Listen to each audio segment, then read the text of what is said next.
northern Guatemala, El Petén conserves mysterious jungle regions. Small feline species, puma, jaguars, inhabit the thick jungle. Macaws, toucans and parrots fly among the trees. Monkeys scream from the tops of tree branches. There is so much vegetation here that the region has been renamed the fifth lung of the world. But things were not always like this. Long before the three Spanish caravels sighted land on the American continent, one of the greatest cities of pre-Columbian culture flourished in Petén. The Maya built Tikal and dominated their civilization here, which extended from the Panuco River in southern Mexico to the Yucatan Peninsula, Belize, Guatemala, southern Honduras, El Salvador, southern Nicaragua, and a small portion of Costa Rica in the province of Cartago. This region became known as Meso or Middle America, named by European researcher Paul Kirchhoff. No one is certain on the origin of the Maya, nor has anyone been able to determine exactly why they disappeared. However, their civilization did flourish between 200 BC and 900 AD, the classic period when the great pyramids were built. These temples, with two chambers at the top, served either as altars or small residences for the Mayan priests. In concentrated circles around the pyramids, the Maya constructed the residential structures, which they built with bajareque, a mixture of straw and mud, and with roofs made from straw or palm. There are several theories as to why the Maya disappeared. Some point out war or plague, disease and drought. Major evidence, however, points to an invasion by Toltec tribes from Mexico, which dominated and mixed with the Maya. Later, to become the indigenous people found by the Spaniards, the new Maya Quiche culture. These are the same indigenous people who wrote the Popol Vuh, whose descendants we find today in Guatemala. That first Toltec domination implied that Tikal must have been abandoned and eventually was overtaken by the overwhelming Petén jungle. The structures remained covered by the jungle overgrowth for many centuries. The vestiges found in Tikal reveal temples for cult adoration, the court for playing the secret ball game, the ritual stone, and an area where there supposedly was a marketplace. In short, this was a center of cosmic power, sheltering all the secrets of Mayan evolution and knowledge. The entire northern zone of Petén has been designated as Natural Reserve.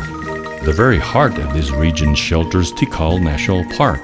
In spite of the immense extension of land, this is barely a fraction of the whole jungle region here. It is estimated that there are still some 3,000 to 4,000 structures still buried in Tikal. From the mystical and magical Petén jungle, Don Filadelfo Cano, Maestro of Maestros, has stolen this part of notes from the oromigo wood, which he has assembled into a musical cumbia to perform with the musicians of Marimba Maria Concepcion in the rendition of Flores Peteneras, or Flowers of Petén.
Esquipulas is the cathedral where Central Americans gather to pray.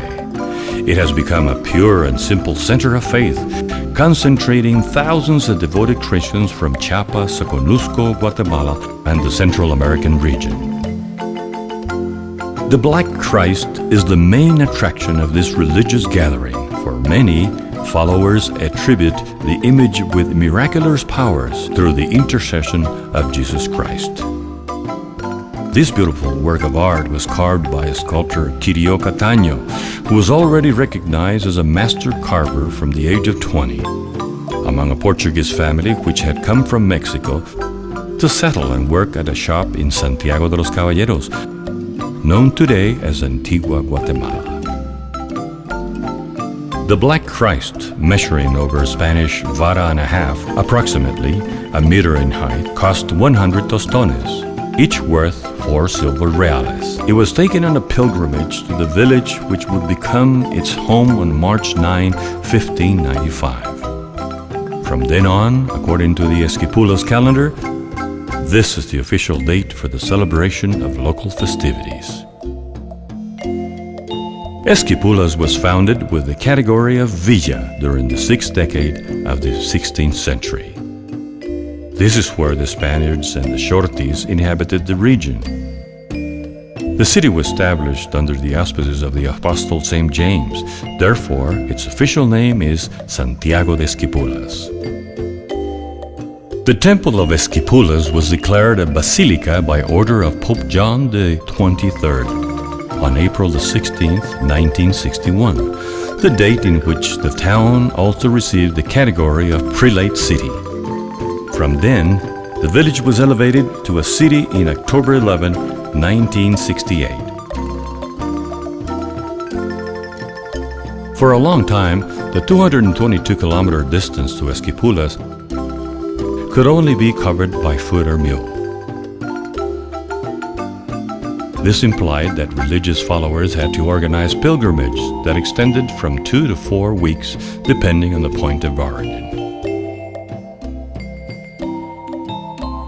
Craftsmen in Esquipulas make tecomates or gourds, sweets and preserves, palm weavings, candles, and sacred bricks manufactured from a material known as kaolin. However, perhaps the most important aspect uniting faith and popular devotion are the crowns of colored wreaths used to decorate the vehicles and known as chichitas, and the palm hats worn by the pilgrims and resembling those worn by pilgrims who visited the tomb of St. James in the Apostle in Spain.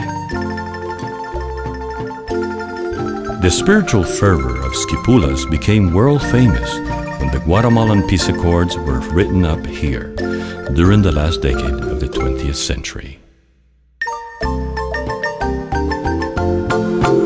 To the rhythm of cumbia, Maestro Guillermo de León and the Marimba Ensemble will play Las Chancletas de Nayo, Capero, the sandals of Nayo Capero.